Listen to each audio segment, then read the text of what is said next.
The DPI610E provides the functionality to test safety relief valves.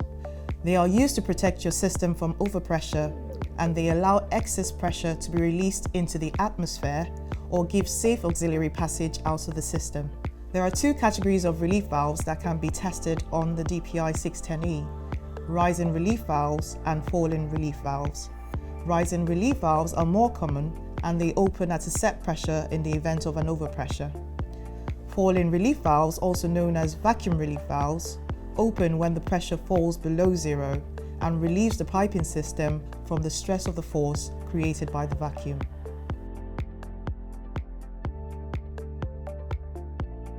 To perform a relief valve test, ensure the pressure connections between the DPI610E and the relief valve are secure and the vent valve is open to atmosphere. Check that you have the correct pressure function selected on channel 1. Launch the relief valve test from the task menu. Then select the type of relief valve. The default is rise-in.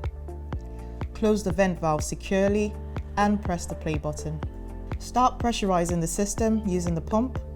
If the valve set point is known, you can slow down the pressure generation by using shorter and slower pump strokes or by using the volume adjuster to slowly approach the set point value. The pressure at which the relief valve opens will be captured as the opening pressure, which is the maximum pressure seen by the system.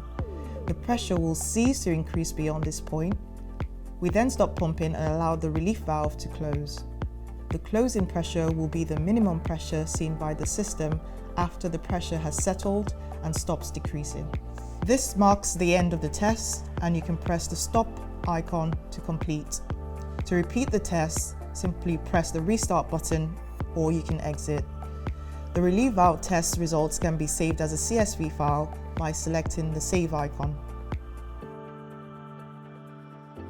Thank you for watching. For more information, please visit our website.